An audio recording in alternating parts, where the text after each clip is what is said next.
All right, we've had some great speakers this morning, some great insights, great history, and now we have an even more focused talk on beekeeping in the state of Ohio. In a past life, I was chief of the apiary section for the Florida Department of Agriculture, and you can't have that job, you can't have that connection with beekeepers, the beekeeping industry, the connection with agriculture, the connection with the environment, unless you have the support and encouragement of the director of the Department of Agriculture. Honeybees are worth hundreds of millions of dollars to the state of Ohio. And that key, that trigger, is so important for us and an example for other states. And so we are so happy Director Pelanda from the Ohio Department of Agriculture with us today, there again to support and encourage not only the industry, but each and every one of us. So if we can have a round of applause for Director Pelanda. Well, good morning, everyone. What a beautiful drive we had this morning on our way from the Department of Agriculture to here today. Again, my name is Dorothy Pelanda, and I'm proud to serve all of you as the Director of the Ohio Department of Agriculture. I was appointed in 2019 by Governor Mike DeWine to head the department, and it's an absolutely beautiful campus, 169 acres located in Reynoldsburg, Ohio, and I would love to see you there and give you a tour of all the great things we do. Now, my speech is entitled Beekeeping for Beginners, but I was asked by this group to talk about my rise to leadership and my political path to where I am today. So I'm going to talk a little bit about bees, a little bit about politics, and the fact that all of you are leaders in protecting our planet. So I live on the small family farm where I grew up in Marysville, Ohio. I'm the second generation on this farm, although some of my Liggett relatives have been farmers for 6 generations in Union County. During my youth, our farm was and is pretty remote, and as such, my friends were my siblings, and activities were engaged in as a family. My father was a judge, and my mother was a home economics teacher in our local schools. Both of them taught me, in their own way, to love and respect our land and its inhabitants. Dad's simple advice of don't bother them, they won't bother you, applied to everything from bees to snakes, and we roamed the woods between chores with a keen eye to wildlife. Mom's meals from the garden were the backdrop of animated political dinner table conversations about politics and the state of the world. Our ancient neighbor, Helen Moore, was a wealth of plant knowledge, and she was the first person in my life that talked about the importance of bee pollination as we waded through the massive gardens in the summer. My departures for college and law school were difficult. It took time for me to take root in new surroundings, but there was no question in my mind that I would return home to practice law with my dad and twin brother. And so I did. As my dad and I navigated our new relationship as business partners, I learned by observing him that the key to success is one's ability to build and to sustain relationships in every arena in one's life. I learned, as a lawyer, that the courthouse clerks could pave your path or stand quietly by as you stumble over rock after rock, depending on how you treat them. They know as much or more than the judges or lawyers, and seeking their counsel benefited me, both me and my client. You know, my mother lived her life the same way. She referred to it as nurturing her garden of friendships, and I know that my garden is as rewarding to me and important to my well-being as the building of my business relationships. Today, I'm wearing her favorite piece of jewelry, which is this amber necklace, and I remember as a child sitting next to her and fondling it as she told me about the bees who got stuck in the resin and were there for 1,000 years. Imagine that story and how I treasure it today now as a beekeeper. My dad died shortly after I joined him in practice, and my brother had already left to work in Columbus. One of the local judges realized that I was in need of some guidance as I trudged on, remembering my dad's favorite piece of advice. Honey, 90% of success is just showing up. I reflect upon the wheelbarrow of mistakes I made as I simply showed up. And I'm now grateful for the advice given by that judge and that I was smart enough to take it. After a particularly contentious day in the courtroom, the judge called me into his chambers and said, Dorothy, don't ever say or do anything to another lawyer that will make you ashamed to pass it on the street. No case is ever worth that. How well that advice has served me in later years as my political career evolved, running first for mayor of our town, then judge, then state representative, and finally for Secretary of State in 2016. There were so many opportunities, even encouragements, to hit my opponents below the belt. I never did. As you see, the best advice ever given to me is about relationships. And I believe that one's ability to build and to sustain relationships is the key to success in anything one chooses to do. Closing my law practice in 2011 to become a state representative did not close my relationships with my fellow bar members. I continue to reach out to them now as the agricultural director because they can provide an outside perspective into the legal cases I have now in this job. And they are part of my personal history. So too are the friendships I built with my fellow legislators for 9 years. There is a much more direct connection with them, of course, because they vote on my agency's budget. Having that prior relationship with them opens the door more easily and blurs the adversarial line between the legislative and the executive branches of government. As the Director of Agriculture for the state of Ohio, my role is to create a vision and to advance agriculture and to secure a budget to support that vision. Every one of our 18 customer service divisions is growing and changing to be proactive to our customers' needs. But in order to be proactive, building relationships that invite honest conversations with customers and stakeholders is an essential part of every day of my job. Being visionary about our agency and the industry means cultivating the next generation of employees and leaders. As director, I have instituted mandatory succession plans for each division chief, which includes active mentoring for their designated successor and the maintaining of a transfer of knowledge handbook. I'm also involved in the Ohio Supreme Court lawyers' lawyer-to-lawyer mentoring program, and I am enjoying my role in the tutorial program with a recently graduated law student. Finally, our agency is proud to provide tuition for 4 Cristo Rey students for a year-long apprenticeship in our laboratories and our IT divisions.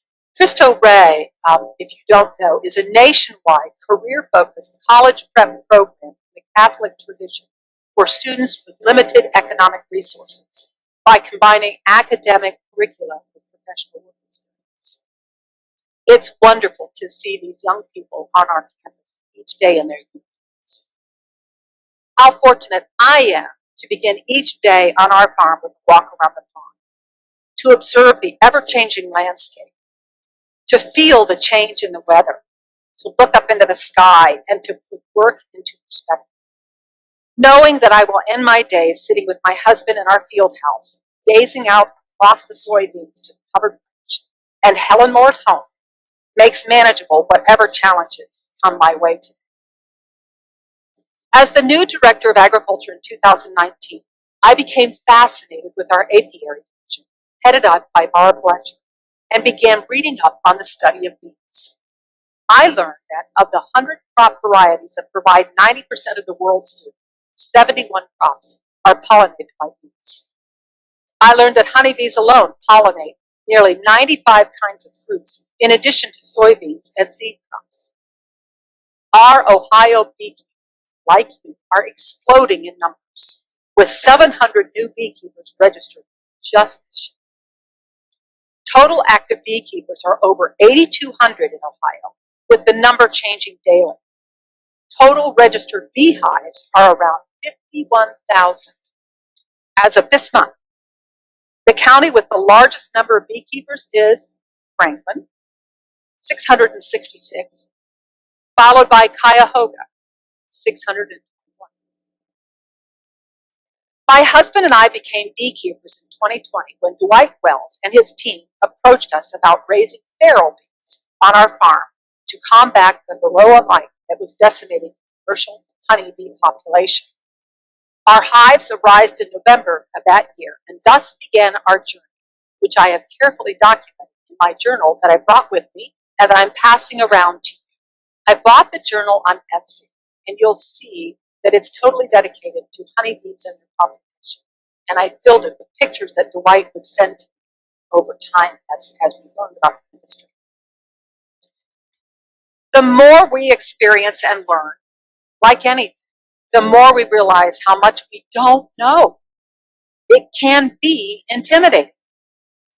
But as of this month, Dwight advises us that we have a very healthy, feral, natural selected stock, which has successfully killed all mites from collected samples, and that encourage us to keep reading and learning.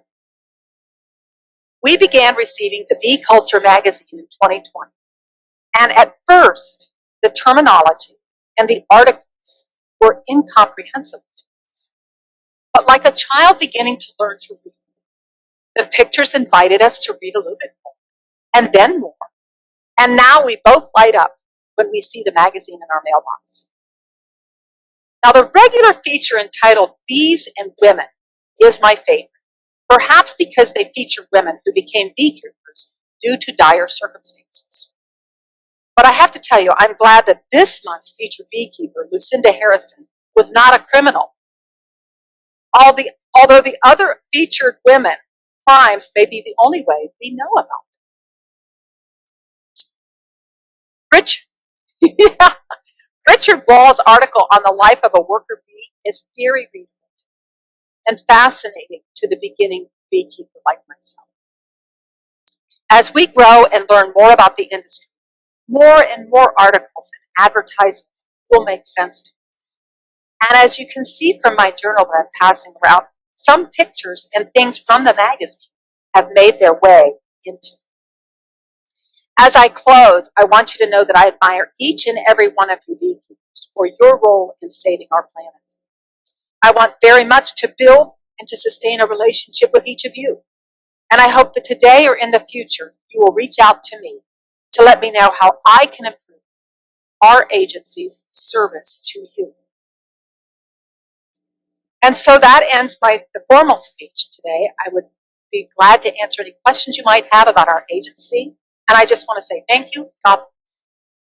Now, as a lawyer, I learned to get to the very nut of an issue. So the question is, should there be a specific season in which bees are allowed to come into the state so they don't interfere with the existing populations? It's a question, quite frankly, that has never been raised. And I think it's a great conversation that I need to have with our apiary division.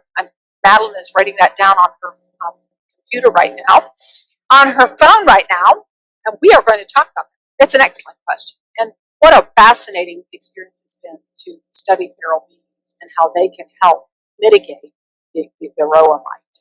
How excited we were. We found success in it. The question is, how is the Department of Agriculture, if at all, involved in solar farms? And I would say to you that, one, as the Director of the Department of Agriculture, I serve on the Ohio Power Siting, which all solar farms who want to build a solar farm anywhere in the state of Ohio have to come before the Ohio Power Siting Board and submit an application. One of the things that the Department of Agriculture has decided to do is to make certain requirements of these solar farm applicants.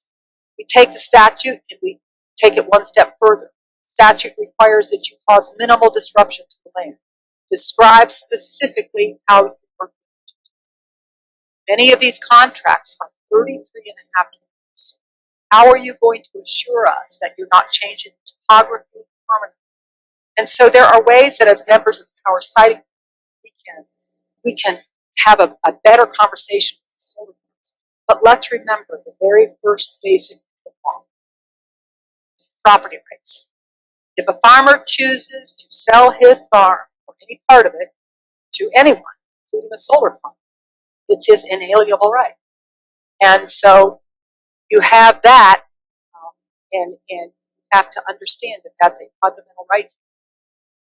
And so what we can do, what we do as the Department of Agriculture, is really take a close look at the solar farm applications. Try to make sure that putting forth a plan does not permanently change the topography of the project. Our siting board also retains jurisdiction over this project, so that if they do not do what they said do it in their application, we can bring them back to the power siting board and make them answerable for that project. It's affecting every county. It's pitting property rights squarely against greater rights. Well, let's talk about that. So a lot of the solar farms are, ODNR is now taking a position that in many of the applications they're requiring pollinators to be planted underneath or alongside it. And so we're looking at whether or not there's a solar company that now is experimenting with raising the solar panels up to 8 feet so that actual crops can be grown. It's still a very, very new and interesting proposal. But I think I would have to say one of the biggest challenges I have is that, as the director, is creating a vision where both the need to preserve farmland can be married somehow with the need for renewable energy. That's probably my biggest challenge. Yes, sir. Well, first of all, you have a governor who's very supportive of it. We have a governor who's a farmer. And I cannot tell you how much that means and how much it makes a difference to be able to have a conversation with a governor who understands farmland preservation, who understands CAUV, who understands apiary. That's the first step. Second step is I would invite you to come to our wonderful campus. We will be more than happy to show you our program, more than happy to talk with you, with Barb, as to how we get started, and just really anything that we can do to help, I think, is another really important goal of ours. We're blessed to have a program. We have challenges every day with the explosive growth of the program. That's why I'm here today, to invite you to create a relationship, to build and sustain a relationship so that I can continue to make a program that serves you the best. You know, I think I go back to Governor DeWine's basic message. If you're not talking about it, you're not doing your job. Take every opportunity at a local school, at a local chamber meeting, at a local city council meeting, to talk about your passion for beekeeping. Our mission is to educate, excite, and inspire. We have a very captive audience. They care about where their food comes from. They care about saving the planet. They are very interested in apiary. 700 new apiarists just so far this year. And you know, the success of the apiary program depends on the next generation. We need to be mentoring them, just as we are mentoring so many students in various things on campus. Actively mentoring and exciting the next generations about beekeeping. And I think Bee Culture magazine is a great step towards educating. Well, in closing, if you have a honey bear jar with a D on the top, that honey is from my farm. Those that have a WP are from Bright Patterson. So take it home and enjoy it, and hopefully that's the beginning of our relationship. Thank you very much.